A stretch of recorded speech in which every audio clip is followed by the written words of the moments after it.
Even though profit Mohammad और Jesus Christ historical figures हैं, लेकिन जो मिरेकल्स की कहानियाँ इनसे अटैच करी जाती हैं वो हिस्टोरिकल नहीं है। ना तो साइंटिस्ट ना ही हिस्टोरियंस उन्हें सच मानते हैं, या फिर प्रॉफिट मोहम्मद की कहानी की कैसे उन्होंने चांद को अपनी तलवार से 2 हिस्सों में बांट दी। ये सब माइथोलॉजिकल कहानियाँ हैं, साइंस और हिस्ट्री में इनकी कोई जगह नहीं है। अस्सलामु अलैकुम वरहमतुल्लाहि वबरकातुहू। यूट्यूबर ध्रुव राठी ने अपनी एक रीसेंट वीडियो में क्लेम किया है कि प्रॉफिट मोहम्मद सल्लल्लाहु अलैहि वसल्लम ने जो चांद के 2 टुकड़े किए ये माइथोलॉजिकल कहानी है। साइंस और तारीख हिस्ट्री में इसके लिए कोई जगह नहीं है। आइए ये सवाल हम फेस टू फेस देखते हैं, क्योंकि बहुत लोग इस सवाल को पूछते हैं। तो आइए आज इसका जवाब देखते हैं। मैं आपके सामने जवाब 6 पॉइंट्स की शक्ल में रखना चाहता हूं, 3 हिस्टोरिकल और उसके आगे के 3 साइंटिफिक, और लास्ट में मैं बहुत अहम बात आपके सामने रखने वाला हूं। आप इस वीडियो को आखिर तक जरूर देखिए। आइए इस चीज की हम एनालिसिस करें। सबसे पहले एक बात तो क्लियर कर दीजिए कि अपनी तलवार से 2 टुकड़े किए चांद के, ये तो कहीं नहीं दिया है। और जो हदीस आपके सामने है सही बुखारी की कि मोहम्मद सल्लल्लाहु अलैहि वसल्लम की जिंदगी में चांद के 2 टुकड़े हुए और मोहम्मद सल्लल्लाहु अलैहि वसल्लम ने फरमाया कि गवाह हो जाओ। ये हदीस अब्दुल्लाह इब्न मसूद ने बयान किया है। कुरान में सूरह कमर सूरह नंबर 54 आयत नंबर 1 to 3 में आता है, इक़्तरबतिस्साअतु वन्शक़्क़ल क़मर, कि कयामत करीब आ गई है और चांद फट गया है। पता है चला कि कयामत की निशानियों में से ये होना था कि चांद को फटना था, और ये डे ऑफ जजमेंट जो मरने के बाद एक जिंदगी आने वाली है जिसमें हम सबका हिसाब होगा, ये उसके प्रूफ्स में से एक प्रूफ है। वन्शक़्क़ल क़मर उसकी निशानियों में से एक निशानी है। और जब ये हुआ तो इस चीज के बारे में आता है कि उन्होंने कहा सिहरुम मुस्तमिर, जो डिनायर्स थे, जो इनकार करने वाले, उन्होंने कहा ये तो एक जादू है जो कंटिन्यूसली हो रहा है हमारी आंखों पर। यानी उन्होंने ये नहीं कहा कि नहीं हुआ, उन्होंने कहा कि ये हमारी आंखों पे जैसे कि एक जादू है। अब मैं आपके सामने हिस्टोरिकल एविडेंस में सबसे पहली बात ये बेसिस को क्वेश्चन करना चाहता हूं एक मिसाल के साथ। अलेक्जेंडर द ग्रेट के बारे में हम सब जानते हैं कि कितने बड़े बादशाह थे, तकरीबन जीसस क्राइस्ट से 350 साल पहले जिए, और कितने बड़े इलाके में उन्होंने हुकूमत की जिंदगी के इतने कम सालों में। लेकिन सवाल यहां यह है, ये सब हमें पता कैसे चलता है? तो ओल्डेस्ट हिस्टोरिकल रिकॉर्ड कौन से हैं अलेक्जेंडर द ग्रेट के बारे में, जिनकी जिंदगी कहते हैं कि बहुत वेल डॉक्यूमेंटेड है? लेकिन आप देख रहे हैं कि कौन से आई विटनेसेस थे, किसने ये बात बयान की?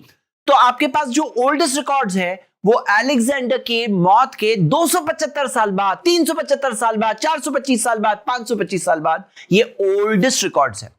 उसी तरह एक और मिसाल हमारे पास है 7 wonders of the ancient world, कि पुरानी दुनिया की जो 7 अजूबे, उसमें से सिर्फ एक आज मौजूद है और 6 मौजूद नहीं है, लेकिन फिर भी माना जाता है कि थे कुछ रिकॉर्ड्स के बेसिस पे, हिस्टोरिकल रिकॉर्ड्स। मैं आपसे एक सवाल पूछता हूं कि क्या आपको पता है कि प्रॉफिट मोहम्मद सल्लल्लाहु अलैहि वसल्लम की जिंदगी इतनी वेल डॉक्यूमेंटेड है विद चेन्स ऑफ नरेशन कि उनके जमाने में होने वाले इवेंट्स के अंदर हम आपको दे सकते हैं कि कोई चीज हुई, उसके आई विटनेसेस कौन थे, उसकी पूरी चेन ऑफ नरेशन, यहां तक कि जो हिस्टोरिकल रिकॉर्ड जो हदीस बुक के अंदर मौजूद है, वो लिखने से पहले तक जो चेन ऑफ नरेशन है, वो चेन ऑफ नरेशन के अंदर हर सिंगल रावी के बारे में हम आपको उसकी पूरी बायोग्राफी दे सकते हैं। वो हिस्टोरिकल रिकॉर्ड में आप देख सकते हैं कि वो कैसे थे अपनी ईमानदारी में, अपनी सच्चाई में, अपनी इंटेग्रिटी में, वो कैसे थे अपनी हिफाजत में, प्रिजर्वेशन में, बातें पहुंचाने में, जिसके बारे में क्रॉस एनालिसिस बाद में भी की हुई, और जिसकी वजह से रेटिंग और ग्रेडिंग के साथ में हम बता सकते हैं कि ये ऑथेंटिक चेन ऑफ नरेशन है या वीक या फैब्रिकेटेड है। यानी कि आप देख रहे हैं कि पूरी चीजें डॉक्यूमेंटेड है। और चांद के 2 टुकड़े होने के बारे में बात करेंगे तो उसकी हदीस तो हम देखते हैं, स्कॉलर्स बताते हैं ये मुतवातिर दर्जे की। मुतवातिर हदीस किसको कहते हैं? कभी गूगल करके चेक करिए। ये जो आप देख रहे हैं ये टिपिकली एक मुतवातिर हदीस की चेन ऑफ नरेशन ऐसी दिखती है कि उसे इतने सारे नरेटर्स, रावियों ने बयान किया है, हर लेवल पे इतने सारे हैं कि इट इज इम्पॉसिबल कि सब के सब मिलकर किसी झूठ पर इत्तेफाक करें।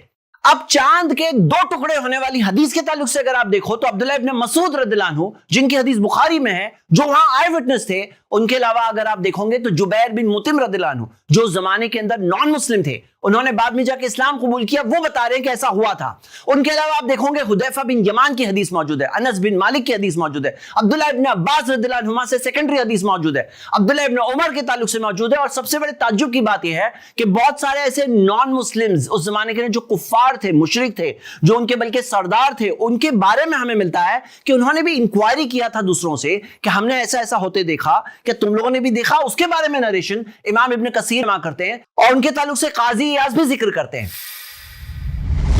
पॉइंट नंबर 2, अब सवाल यह उठता है कि इतना बड़ा इवेंट जब हुआ तो फिर हमें बहुत सारे दुनिया भर से नरेशंस क्यों नहीं मिलते? सबसे पहली बात यह कि जिस वक्त में रात में जब चांद स्प्लिट हुआ उस वक्त पर दुनिया के बहुत बड़े हिस्से में दिन था। कहां से चांद दिखेगा? चांद स्प्लिट होते हुए कहां से दिखेगा? और जो हिस्से में रात थी, इंडिया मिसाल के तौर पर, वहां के ताल्लुक से मैं आपको एक रिपोर्ट बताने वाला हूं। अब आप खुद एक बात को समझिए कि कोई ऐसा सोशल मीडिया में उस जमाने के ऐलान नहीं हुआ था कि इतने बजे जाके चांद स्प्लिट होने वाला है। चांद स्प्लिट होने के बाद कुछ ही देर में, कुछ ही वक्त के अंदर फिर से ज्वाइन भी हो गया। और किसी ने अगर देखा भी हो तो हो सकता है वो सोचेगा कि मैंने क्या इमेजिन किया। और कोई जाकर अगर बयान करे तो उसे ये लगेगा कि मैं किसी को बताऊंगा तो कोई मेरी बात मानेगा नहीं मानेगा। ये सारे प्रॉब्लम्स होते हैं। इसी वजह से कायदा है, the absence of evidence is not the evidence of absence. किसी चीज की अगर दलील कहीं पर ना हो उसका मतलब ये नहीं कि उसकी दलील है ही नहीं। मिसाल के तौर पर अगर आप देखो तो ग्रेट वॉल ऑफ चाइना, जो चाइना में मौजूद है जमाने से, लेकिन मार्को पोलो ने जब अपना सफरनामा पूरा रिकॉर्ड किया, उस सफरनामे में कहीं भी the great wall of China का जिक्र ही नहीं है। उसका मतलब यह नहीं होता कि उस जमाने के अंदर ग्रेट वॉल ऑफ चाइना था ही नहीं। पॉइंट नंबर 3, चेरामन पेरुमल नाम के एक नॉन मुस्लिम बादशाह ने चांद को इस तरह से स्प्लिट होते हुए देखा। इस चीज का जिक्र हम देखते हैं हिस्टोरियन एमजीएस नारायण ने अपनी किताब में जिक्र किया है, और उन्होंने ब्राह्मणिकल रिकॉर्ड्स केरोल पट्टी को कोट करते हुए बताया है कि हमारे पास डाउट करने का रीजन नहीं है कि ऐसा वाकया नहीं हुआ। उसी तरह सेबेस्टियन नाम के एक हिस्टोरियन ने भी यह बात को जिक्र किया है, और कई सारे और हिस्टोरियंस ने भी इस बात को जिक्र किया। और केरला के अंदर ये एक बहुत फेमस स्टोरी है, बल्कि चेरामन पेरुमल की कायम की हुई मस्जिद उस जमाने की मौजूद है। उन्होंने चांद को देखा था। कुछ स्टोरीज के अंदर आता है कि वो खुद गए थे या उन्होंने इस्लाम कबूल किया था, और इस तरह से ये मस्जिद उनकी बनी थी, जिसके बारे में हम ये देखते हैं कि हमारे प्राइम मिनिस्टर ने अपने ट्वीट्स में भी जिक्र किया। उसका एक गोल्डन रेप्लिका बना करके सऊदी के बादशाह को भी गिफ्ट किया। तो इस तरह का आई विटनेस रिकॉर्ड हम लोगों को मिल रहा है। इस्लामिक हिस्टोरिकल रिकॉर्ड्स के अंदर भी इस तरह की मैच होने वाली चीजें मिलती है जो इस चीज को और स्ट्रेंथ दे रही है।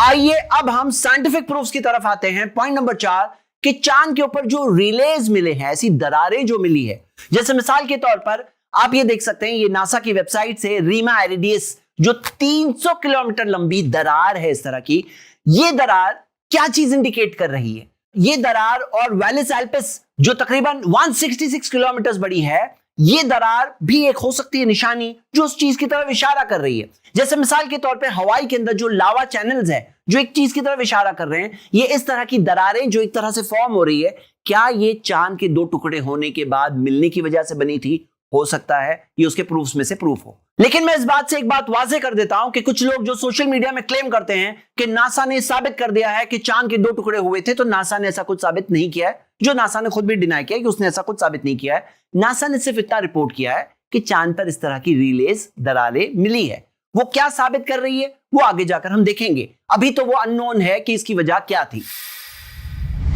आइए पॉइंट नंबर 5 की तरफ आते हैं। चांद के ऊपर लोबेट स्कार्प्स मिले। लोबेट स्कार्प्स क्या है?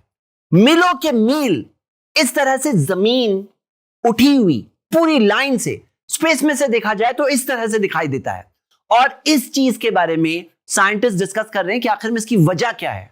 हो सकता है इसकी वजह यह हो कि चांद के 2 टुकड़े होकर जब मिले हैं तो इस तरह से उसकी एक निशानी यहां आज भी देखने वालों के लिए बाकी है।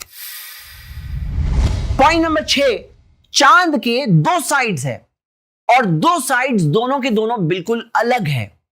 जो साइड का रुख हमारी तरफ होता है वो एक ही साइड होती है, यानी आप जब भी चांद को देख रहे हो आप चांद की एक ही साइड देख रहे हो, और एक साइड है जो उसके पीछे है जिसको हम कभी नहीं देखते हैं।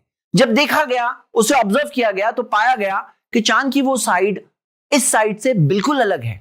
इसकी क्या वजह है? साइंटिस्ट ने अलग अलग रीजंस दिया है।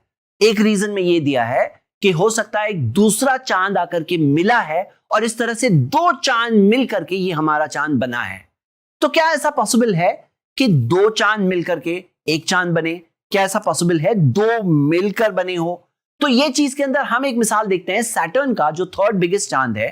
सैटर्न के कई चांद है, उसमें से जो 3rd बिगेस्ट है लैपिटस। तो लैपिटस को जब ऑब्जर्व किया गया, और आप देख रहे हो ये फोटोज, ये कोई फोटोशॉप नहीं है, ये खुद नासा की वेबसाइट का लिंक है, आप जाके खुद देख सकते हैं। तो ये सैटर्न के चांद के अंदर जो पूरी पूरी दरार है, इसकी वजह क्या है? इसकी वजह वो ये बता रहे हैं कि एक दूसरा चांद आकर के मिला था और उसकी वजह से ये एक तरह की दरार मौजूद है। मेरे 6 पॉइंट्स पूरे हुए, लेकिन सबसे बुनियादी बात यह है कि जो चांद के 2 टुकड़े हुए ये एक मिरेकल है। और मिरेकल कहते किसे हैं? एक ऐसी चीज जो नॉर्मली नहीं होती है। अगर आप इस बात को समझ सकते हो कि कायनात को, इस बड़ी यूनिवर्स को बनाने वाला क्रिएटर है, जिसने जमीन को बनाया, इस आसमान को बनाया, हमें बनाया, हमारे बॉडी के अंदर एक एक सिस्टम को बनाया, हमारी बॉडी की छोटी सी सेल होती है, हर लिविंग क्रीचर की जो सेल होती है उसके अंदर एक तरह की सिटी जितना सिस्टम होता है, हमारे डीएनए के अंदर मिलियंस ऑफ कैरेक्टर्स होते हैं, इंटेलिजेंट इंफॉर्मेशन होती है। अगर आप इस चीज को मानते हैं कि बनाने वाला क्रिएटर है, जो समझने के लिए इतने सारे प्रूफ्स है, तो ये बात समझना मुश्किल नहीं है कि वो क्रिएटर अपने बंदों को निशानी, कयामत के आने की निशानी के तौर पर एक ऐसी निशानी, एक साइन भेजे। ये समझना मुश्किल नहीं है। मोहम्मद सल्लल्लाहु अलैहि वसल्लम सच्चे मैसेंजर थे, इसके कई सारे प्रूफ्स मैं बता चुका हूं अपनी वीडियो वाई इस्लाम 100 रीजंस में। और कुरान अल्लाह की किताब है, इसके कई सारे प्रूफ्स है। मैं आपको रिकमेंड करता हूं कि आप ये वीडियो जरूर देखें। अगर आपको ये बात समझ में आ जाए कि कुरान अल्लाह की किताब है, मोहम्मद सल्लल्लाहु अलैहि वसल्लम सच्चे रसूल हैं, फिर एक दिन आपको पता चलता है चांद के बारे में, तो ये चीज समझना फिर मुश्किल नहीं होगा इस कॉन्टेक्स्ट को देखकर कि इस्लाम ने जो जिंदगी का मकसद बताया, जो क्रिएटर का इंट्रोडक्शन बताया, जो जिंदगी के कई सारे अनसॉल्व्ड क्वेश्चंस के आंसर्स बताया, तो वो चीज जानने के बाद ये चीज समझना मुश्किल नहीं है कि क्रिएटर ने हम लोगों को सही रास्ता बताने के लिए एक मिरेकल, एक मौजज़ा भेजा जो कयामत के आने की निशानी है। शुक्रिया। अस्सलाम वालेकुम।